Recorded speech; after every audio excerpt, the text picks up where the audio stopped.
And let's make it clear to all those MAGA people that we are not sitting still for this shit, right? We are not.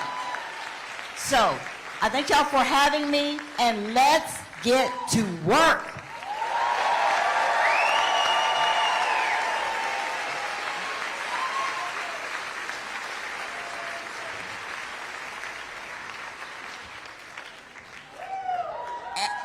Yes. Give one of our heroes a hand. Hey, Rep. Collier, can you hear me? Rep. Collier, can you hear me? Oh, now I can hear you. Okay, all right. Introducing State Representative Nicole Collier. Thank you. Thank you so much. Hello, Tarrant County. I can't hear you, but I am here. Let me tell you, I'm in the midst of the On the Run tour with my fellow Democrats. Now, we're not running from anything. We're running towards protecting our freedom and our vote. And let me tell you, these Texas Republicans are weak. Instead of listening to the voters who elected them, they'd rather take orders from a convicted criminal. So many things have gone up since Trump returned to the White House. Eggs, beef, a lot of the necessities that we need in life. But the only thing that has gone down is Trump's approval rating. Now, he knows that he will lose during the midterm elections. So he has asked his minions in Texas to steal 5 Democratic seats. And I don't know about you, but I don't know one honest thief. So I don't trust them. Republicans want to win so bad that they're willing to lie, steal, and cheat. And they have no problem changing the long-standing rules and processes that we've had in place in Texas. They don't care who you voted for. They don't care that you voted for Congressman Veasey. They don't care about silencing communities of color. They want what they want, and they are willing to knock down whoever stands in front of them. Their privilege knows no bounds. The fact is that they are not like us. We need you to ring the alarm. We need you to let people know that we are the party who stands for freedom and justice for all.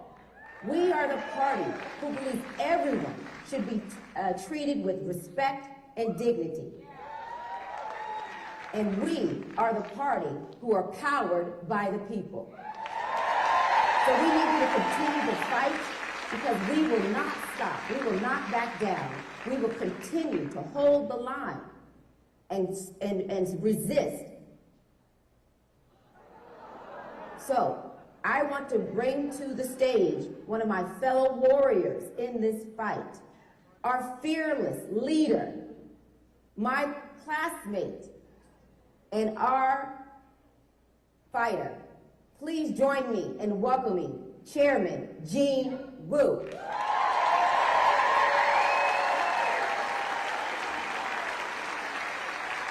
This is State Rep Gene Wu, and we're here on the bus for the Democrats from Texas. Hey everybody! We just want to say thank you to everybody. We're here, we're fighting for y'all, we're fighting for all Americans, but we couldn't do it without you. You guys, I thank y'all for your letters of support, your text message, thank you for all the donations. We can't do it without you. I know your hearts are with us, and we're groundbreaking, but there's a piece of you with us here right now. So thank you so much. And we're gonna go run down the aisle and show everybody's here. All right, hey everybody! Yeah. All right. Thank you all so much. Thank you to Beto for helping us out. Thank you to everybody, all the Americans who have donated to us. Thank you so much. We're going to keep on this fight. We're going to keep going. We're not going to stop until we win. And we're going to win for the American people. We're going to win for Texas. Thank y'all so much. Let's keep going. And next up is Congressman Mark Veasey.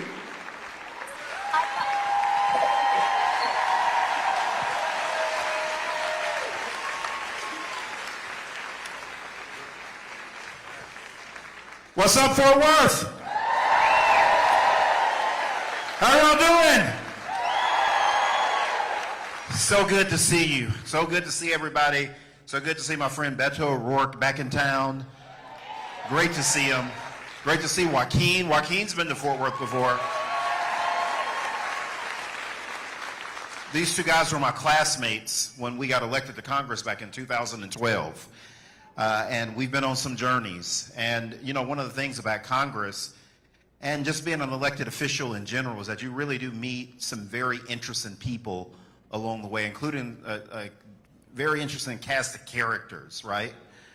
And when Joaquin and I were in the state legislature, one of the characters that I remember very well, and at the time seemed like a decent guy, was Ken Paxton. Yeah. You know, when we knew Ken Paxton back when Joaquin and I were in the state legislature back in 2005, 2007, Ken was like, you know, he loved the Lord. Ken loved that's all Ken used to talk about. And Ken started loving the Lord so much that he had a federal warrant out for his arrest for fraud, amongst many other things. And, you know, when I got to Congress, you know, there's a whole nother cast of characters. You know, there's this one lady that I work with. Her name is, y'all may have seen her on TV, her name is Marjorie Taylor Greene.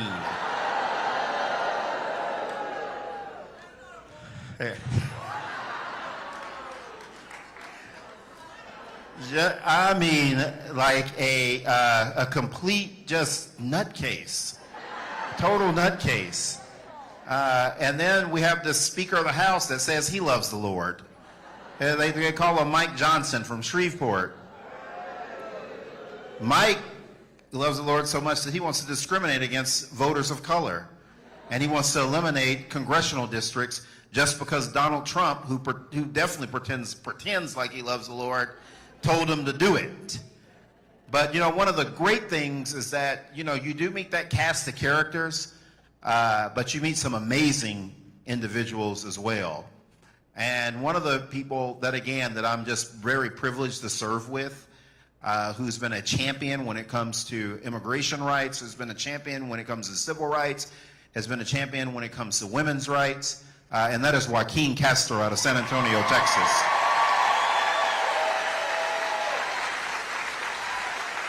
Just an incredible individual, and just like when Beto and my kids sort of grew up together in the house, it's been amazing to watch Joaquin's young family grow up. And one of those other classmates that I talked about, who's also, it's just been amazing to watch him grow.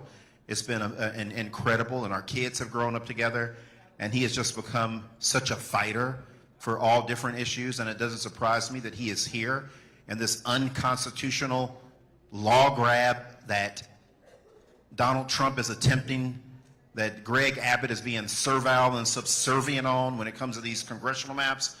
But he's been there for every fight, whether it's the fight to protect reproductive rights, this fight on redistricting that we're having right now, the fight when it comes to fair wages in the state of Texas and this country.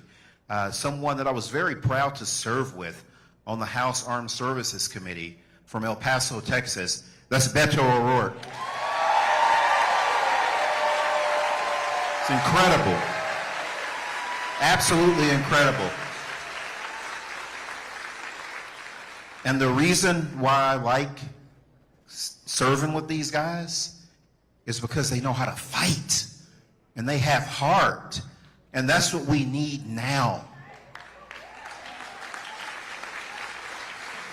For people that don't have it in them to fight right now, when everything is at stake, when liberty is on the line, when our country as we know it is at stake.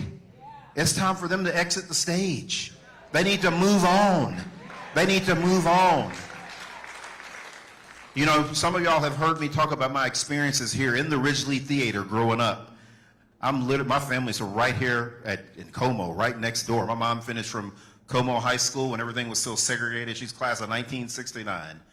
My mom and all her brothers and sisters finished from right over there in Como. And I have so many memories about just growing up around here.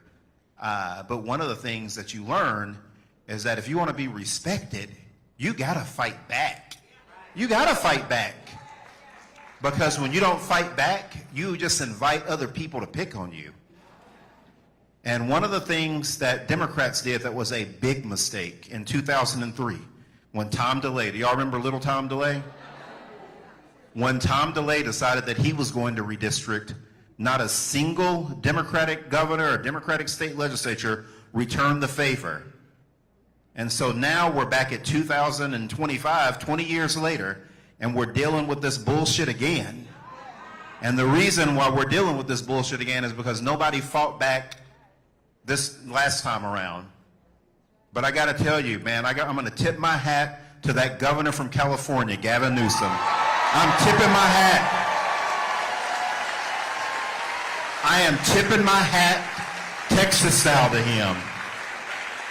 Because the message that they're sending to Speaker Mike Johnson, to Donald Trump, to Greg Abbott, is that if you're going to draw Democrats out in Texas, then you're going to take some Democrats, some Republicans out with you in California. And that's the message that needs to be sent. And to these other blue states that are out there, with these blue governors and blue state legislators, I don't want to hear about this bullshit about what y'all's Constitution. Y'all need to have a special session. And you need to get to redrawing their asses out in Washington. Get to redrawing their asses out in Illinois. Get to redrawing their asses out in New York. Get to redrawing their asses out in New Jersey. Get to redrawing their asses out in Maryland.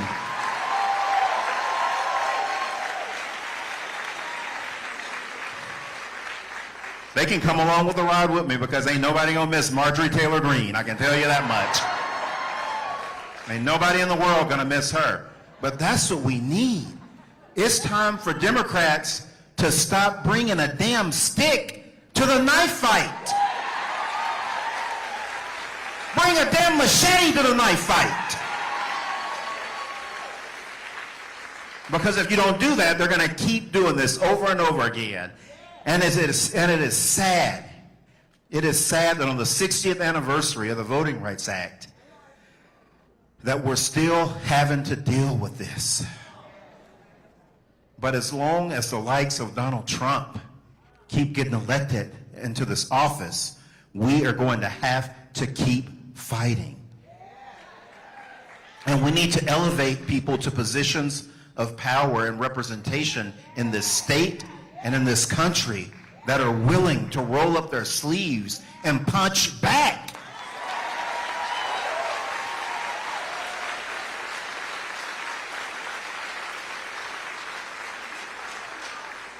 And one of those people that I know that's not afraid to punch back, because I've seen him do it before, and he is damn good at it.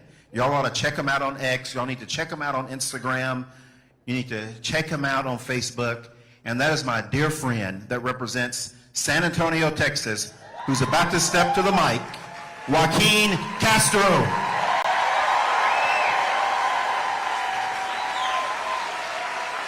How are y'all, Fort Worth?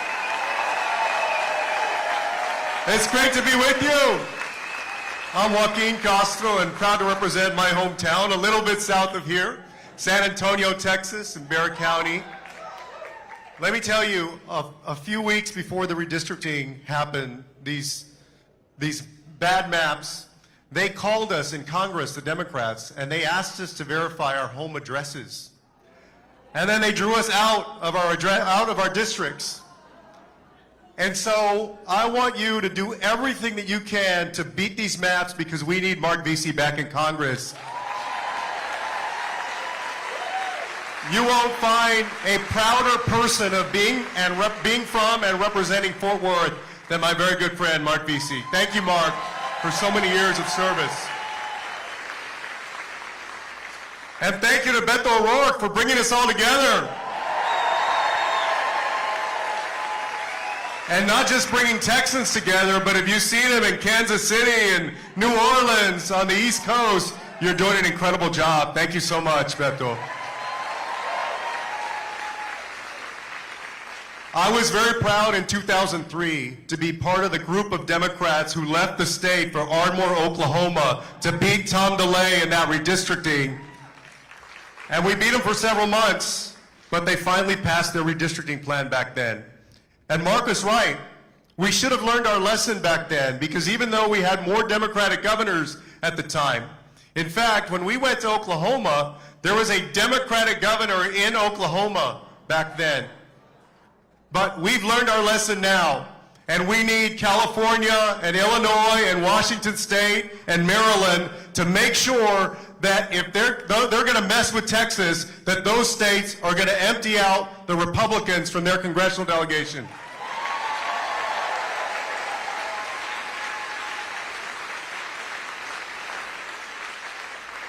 And y'all, I know that, people are living their lives and they're trying to support themselves and their family members. And even though Trump promised an incredible economy, inflation has started to go up even higher. Rents are going up. The cost of everything is going up. You try to take your family out to eat to a restaurant, and a meal that would cost $40 or $50, I have a family of 5, my wife and our 3 kids, that a few years ago would be maybe $50. Now it's $80. It's gotten much more expensive, even for basic things. We have an 11-year-old, a 9-year-old, and a 3-year-old. And so when we've been buying diapers in the last 6 months at the beginning of the year, as our daughter was coming off of them, the price of diapers has gone up. The price of basic necessities has gone up. The price of health care has gone up. And I want to tell you very quickly a very short story, a short version of what was one of the worst days and one of the luckiest days of my life. Because as we talk about redistricting, and look, let's be clear, this is going to hurt black and brown communities the most in our cities because they are tearing them up and moving them all around. But the fact is, those communities aren't the only ones that are going to get hurt. White Texans are going to get hurt. Rural Texans are going to get hurt. Suburban Texans, urban Texans. This is going to be bad for everyone. And let me give you one example of why. And as we talk about this, remember, these aren't just lines on a map or red and blue or things on a budget, right? Line items on a budget. This is about who represents each and every one of us. So, the quick story. I'm 50 years old. I turned 51 on September 16th of this year. But in 2022, on July 2nd of 2022, I started that day very happy because I mentioned that I have a 3-year-old. My 3-year-old, our youngest child, Ana Valentina, she turned 2 months old that day. And I was away in Spain, in Bilbao, Spain, for a work conference. And it was the first time I'd ever been to Spain. And we were on the last night of this conference, and we were driving back to Bilbao somewhere in the between 11 and 12 midnight. And as we were driving back, I was a passenger in a car. And as we were on this road that was dimly lit, seemed like a semi-rural road, the driver hit this wild boar going about 65 or 70 miles an hour. Now, those of you that have ever hit anything on the road at that speed, you know how scary and how dangerous it is. Because right away, the car was impacted and, it was bent and the windshield shattered and the airbags came out. But they sent the ambulance over and they asked us how we were doing. And I actually thought that I was fine. I tried to figure out if there was anything wrong with me. I didn't really feel much pain. I looked at my hand and I noticed that it was starting to swell up a little bit and getting kind of red. And I thought, well, if I got to go back home to San Antonio and tell the insurance people that I actually hurt myself, I want to make sure I document it. So I said, yeah, I'll go to the hospital. I thought, well, I have this flight at 7 or 8 a.m. the next morning. I'll be in there for a few minutes, they'll x-ray my hand, and I'll be on my way. Well, I get to this hospital in what I felt like was the middle of nowhere on the outskirts of Bilbao, and right away, they treat me like a trauma patient, a full-blown trauma patient. If you've ever gone to the hospital after a car accident, they put that neck brace on you where you can't move your neck and you're stiff. And they said, we see a lot of accidents on these roads, and the damage isn't always readily apparent. Sometimes it takes hours or even days for people to realize that they've been hurt. And so they gave me something that I'd never had before because I'd never been hospitalized and quite honestly didn't really like going to the doctor and didn't like blood and needles, all of that stuff. And they gave me what's called an MRI with contrast. An MRI with contrast, for those of you that know, is when they inject a dye in you so they can see what's going on with your organs.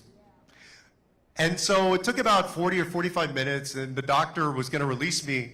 And just before they were going to release me, one of the last things they do before they let you go, you know, is they take your IV out. Well, I thought they were going to take the IV out and I was going to go home. And as I come in, they asked my name. They didn't ask for my insurance card. They didn't ask for my address. They didn't ask for my driver's license. They just treated me as a patient and a human being at the hospital.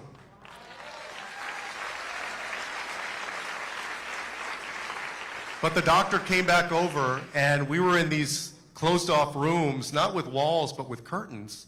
And she came over, and she closed the curtain in front of us, and she started to lean over.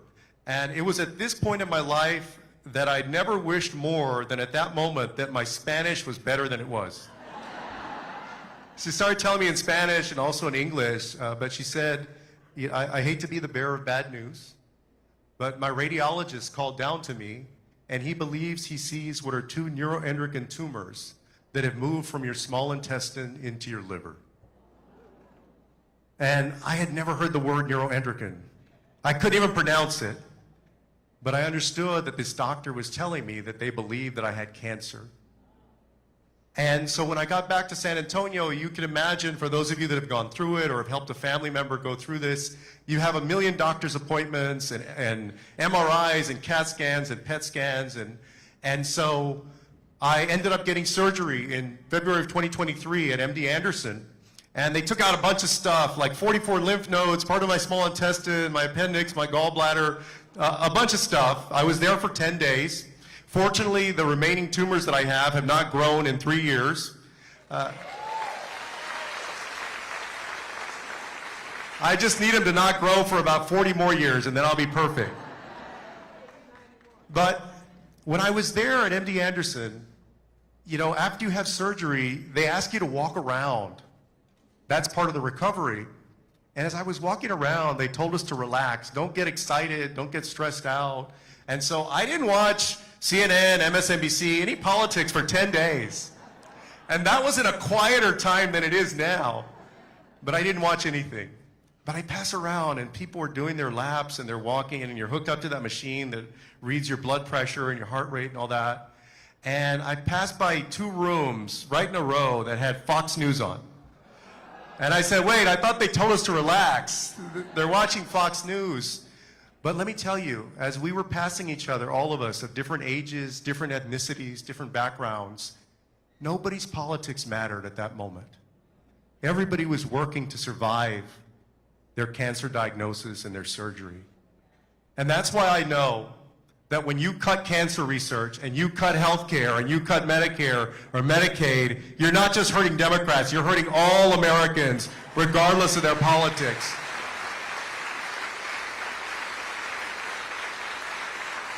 And there was one line because I had to go get a treatment of a drug called lanreotide. This drug, and it's worked for 3 years, is supposed to freeze the growth of the tumors. The list price on that drug, when I first saw it, when they were billing my insurance company, which at the time was Blue Cross Blue Shield, because I had to become an expert on insurance, on premiums and deductibles and co-pays, and then there's another category of drugs called specialty drugs that you have to make sure are covered in your plan. Otherwise, you'll be paying thousands of dollars, or you won't be able to pay, basically. This one drug, lanreotide, that I have to take every month, the list price on that drug was $24,000 per injection. So when I say that redistricting and this fight will affect every single Texan. What I mean is that I don't want 5 more people who are going to vote for taking away people's health care. I don't want 5 more people who are going to take away ACA subsidies. I don't want 5 more people who are going to strip people of Medicaid coverage or Medicare coverage or Social Security. Because this is a matter of life and death for so many people in Texas and across the country. And it's not just cancer. Cancer is one type of illness. There's sickle cell and Alzheimer's and dementia and diabetes, as my grandmother passed away from years ago. And so I hope that you all will share the stories in your lives and why this is so important. Because it's not just lines in a map, it's people's lives. We need more Mark Veaseys in Congress, not more people who are going to be cowards, afraid to stand up to Donald Trump.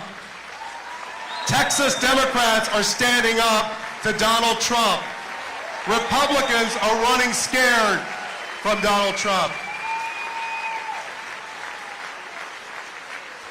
And let me tell you, in Texas, there has not been anybody who has stood up stronger, who has fought back harder than my great friend, Beto O'Rourke. Beto is doing it all, and he's going to win that lawsuit against Ken Paxton.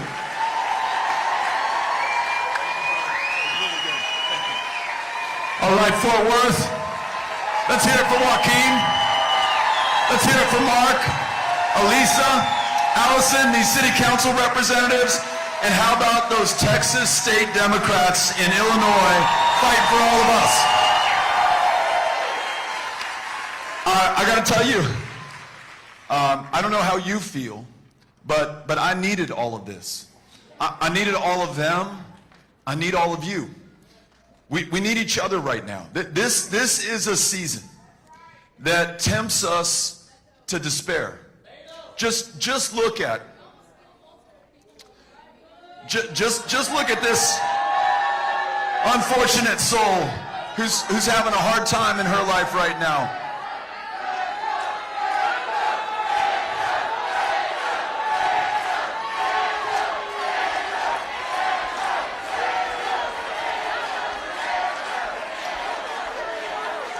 Now there's someone who's given in to some evil stuff, right?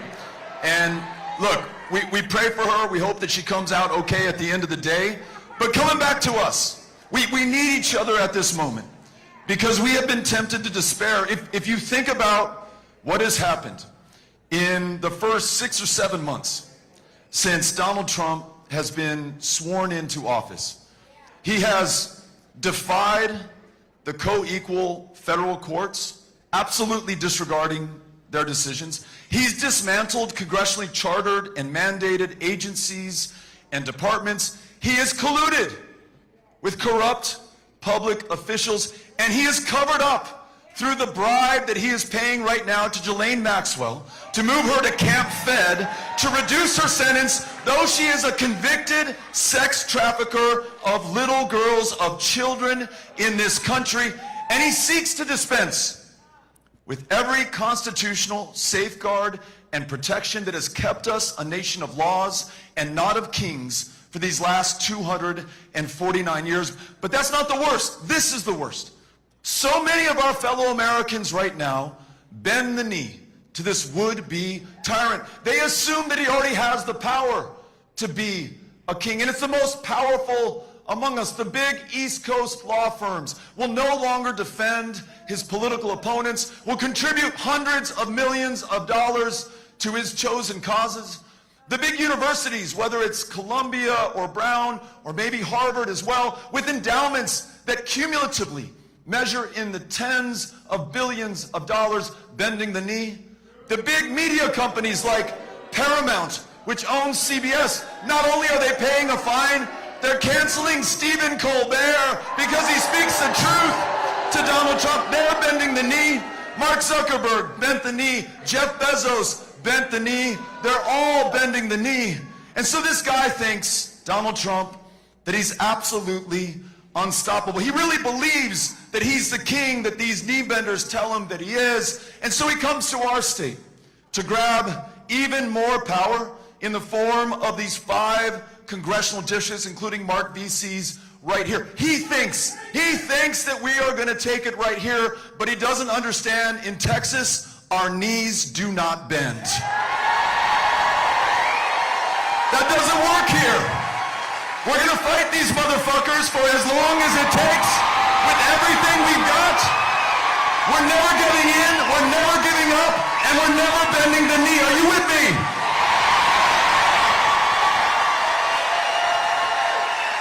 This guy and these Republicans are running scared. They're in full panic mode. That is why Greg Abbott is trying to remove these House Democrats from office. That's why he's threatening to charge them with second-degree felonies. That's why he's threatening to hunt them down with state troopers, now with Kash Patel, who was busy covering up for Donald Trump's involvement with Jeffrey Epstein, now sending the FBI to go try to find these folks in Illinois or wherever they may be right now. They are panicking because he gets that if he cannot steal these 5 seats, his policies are so deeply unpopular in America, whether it's cutting millions off of Medicaid, whether it's these Gestapo tactics that are terrorizing our fellow Americans all across this country, or the massive transfer of wealth in the hundreds of billions of dollars that you generated that is now being sent to the wealthiest 1% in this country. There is no way that he can win the 2026 elections on that record without cheating. So he comes to us. But listen, I don't think he understands what he's up against here in Texas. Not only is it the folks who are here right now, not only is it those 54 brave Democrats who broke quorum to deny them the numbers to redraw these maps, but it is everyday Texans in every single part of the state. And perhaps the last place that they'd expect to see us coming is Tarrant County, Texas, right here in Fort Worth. Well, Donald Trump, here we are. You have met your match.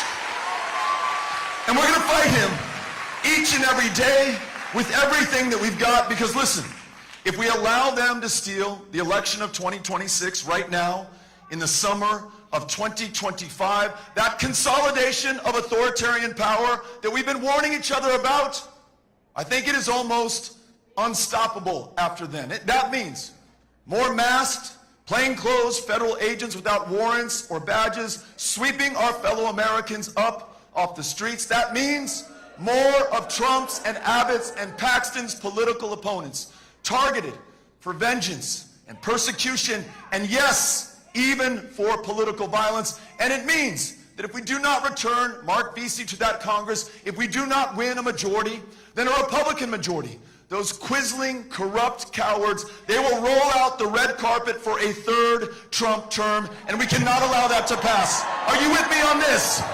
That is what we've got to stop.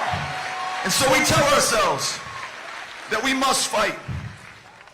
But let us no longer say that we're going to fight back, or that we're going to react, or that we're going to respond, or even that we are going to form the resistance. Instead of fighting back, let's take the fight to them. Let's get off of the back foot onto the front foot, off of defense onto offense. Let's take this to every fucking county in the state of Texas, every state in the union, everywhere we have to go.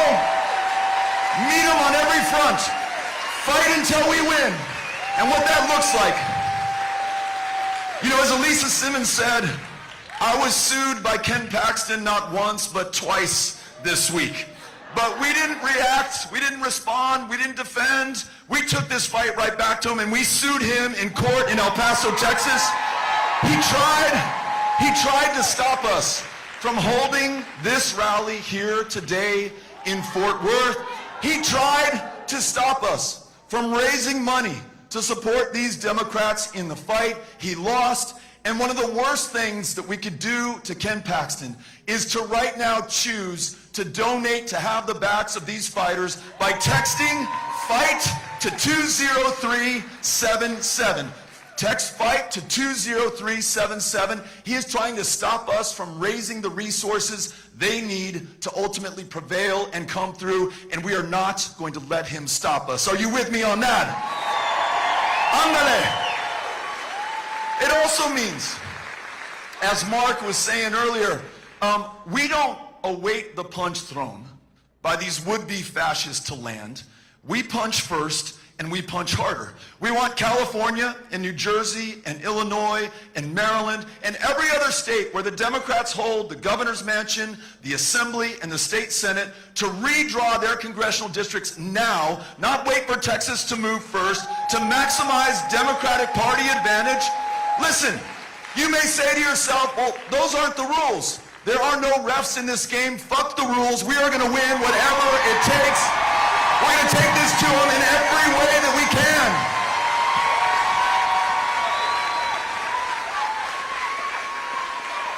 It means joining the Tarrant County Democratic Party and going out there and meeting those voters now in 2025 who are going to decide that election in 2026. It means signing up with Powered by People, where we will train you to become a volunteer deputy registrar, and we'll send you out where we know that there are eligible voters who are not yet on the rolls, likely to be Democrats, and we bring them on and then stay in touch with them throughout the voting process to navigate these obscenely complex voting laws in the state of Texas to make sure they cast a ballot. Check this out. Last year, the voting rate for 18 to 29-year-olds across the country was 42%.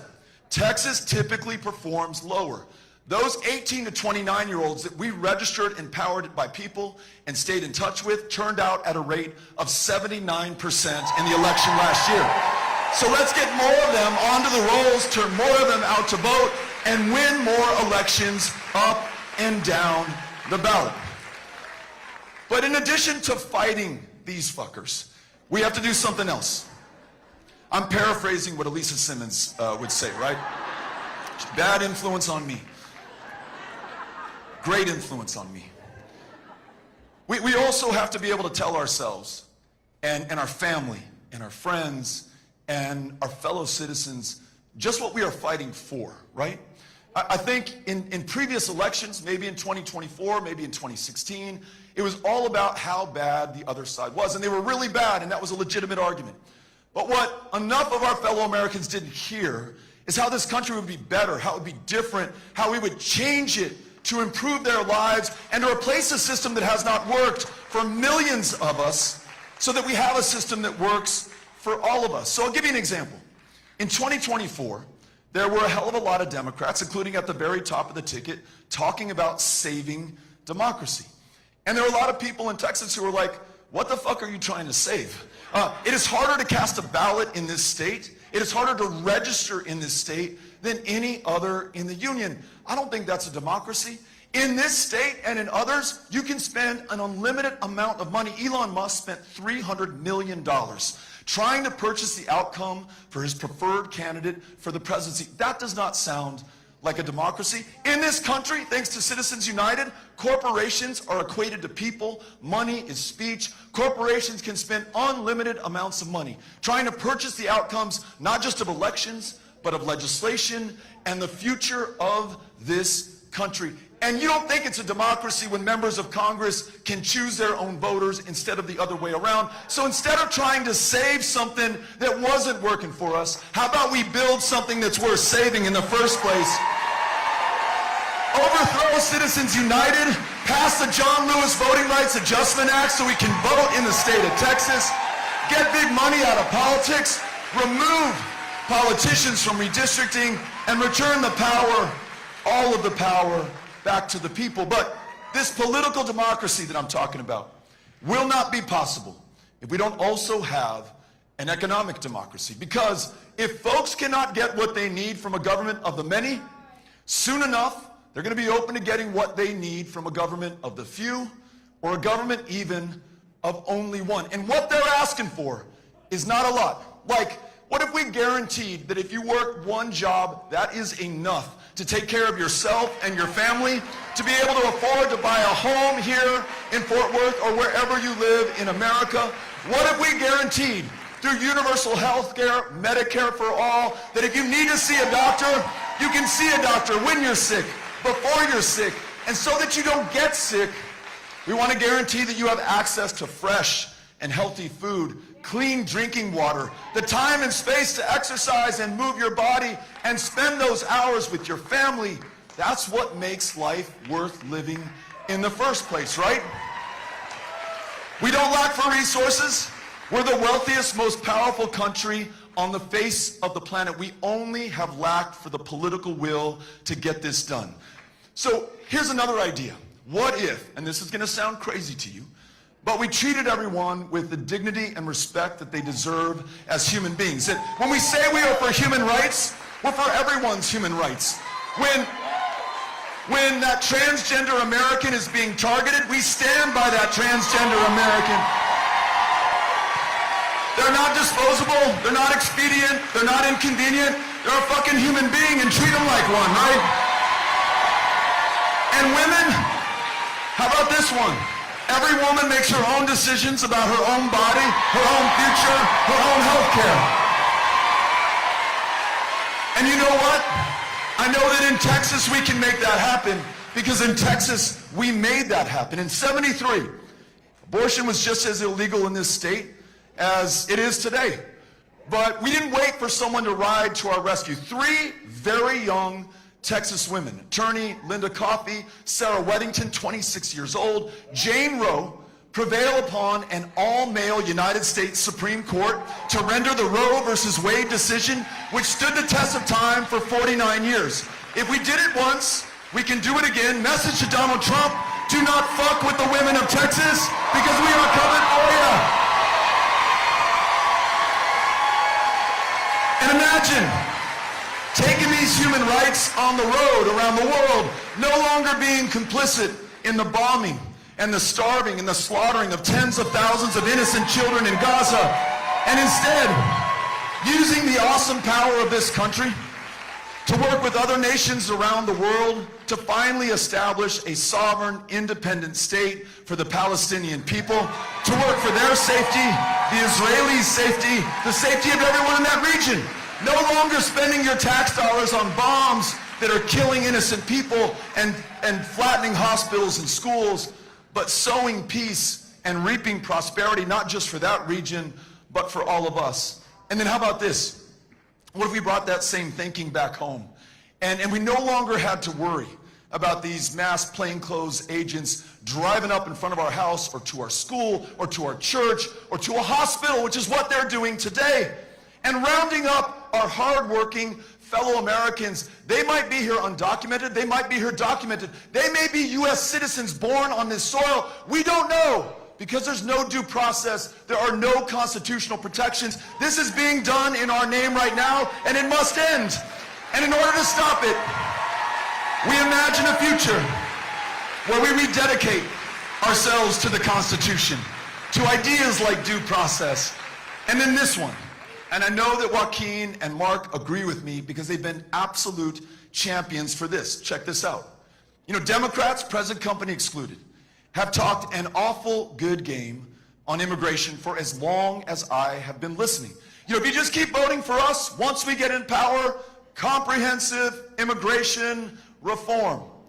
Well, we won power in 2008, the White House, the House, and the Senate. We won power in 2020, the White House, the House, and the Senate. The American people were watching because we had promised them what we would do with that power, and we absolutely failed to live up to the expectation that we set. So next time we win power, we're going to drive that car like we stole it. We're going to legalize every dreamer's parents, every hardworking American doing backbreaking work that makes this country so goddamn great in the first place, even greater as U.S. citizens. Don't let them fool you. They're going to try to tell you that we're on different pages about this, that we don't support the law. That's crazy. We all agree we should know who's coming into this country. We all agree that we should be able to protect our families from violent criminals, whether they were born in Fort Worth or Ciudad Juarez or anywhere. I'm on the same page with that. But don't let them tell you that immigrants are taking anything from us. Immigrants are giving far more to this country than they could ever draw down in the entirety of their lives.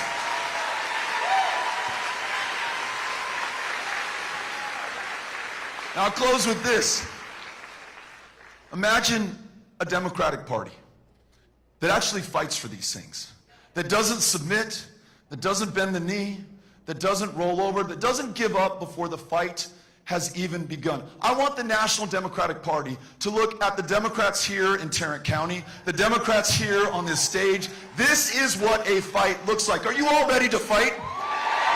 Will you stay in this fight for as long as it takes? When you go home and you talk to your family members or your friends at work on Monday or at school and they doubt that this is possible because you're still fired up from today and you say, hey, we can do this, we're going to fight, we're going to overcome these bastards. I don't care that we're up against the most powerful man in the world who is funded by the wealthiest people on the planet. I don't care that he has the Supreme Court, the Senate, the House, the governor's mansions, the legislatures across this country. I don't care. Because check this out, you tell them this. I want to remind you who we are, what we're made of, and where we come from. For the 249 years of America, we have come up against some mighty odds, and we've overcome them at each and every turn. We defeated the British Empire, the most powerful force on the planet at the time, to secure our independence and freedom so that we would never be ruled by kings, and we're not about to start now, right? We defeated the armies of the Confederacy. 300,000 young Union men sacrificed their lives. They're 17, 18, 19 years old to establish that never again could one American own another. And it wasn't even 80 years later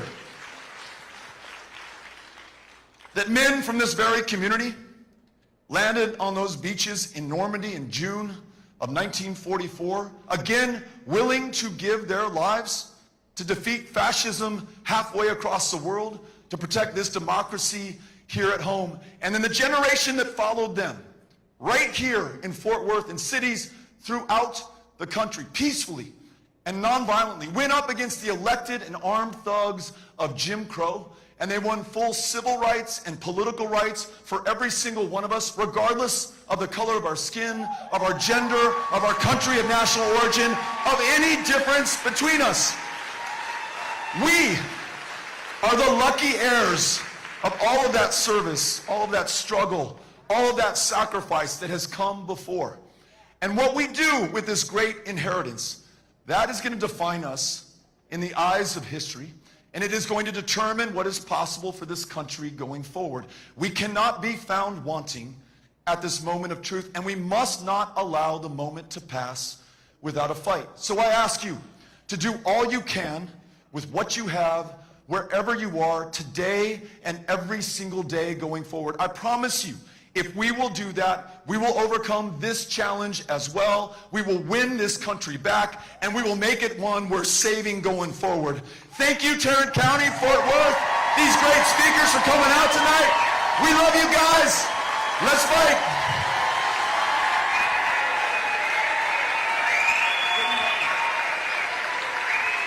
You want us all to come down? Yeah.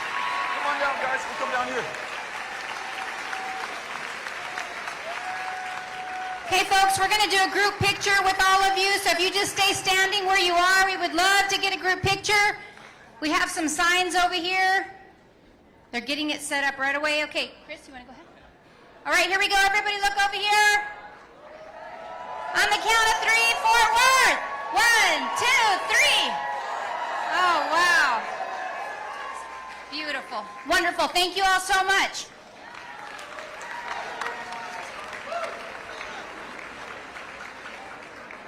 And we will be starting a picture line, folks. So if you want to wait and take a picture or say hi, please do so. The line is going to start right here.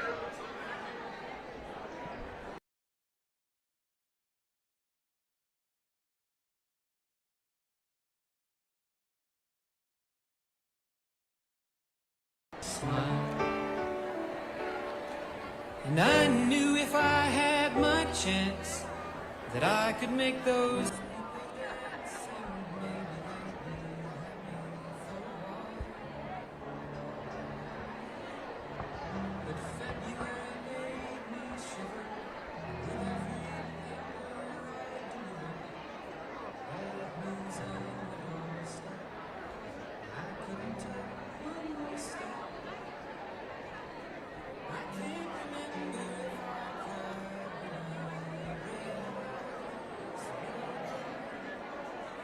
something touched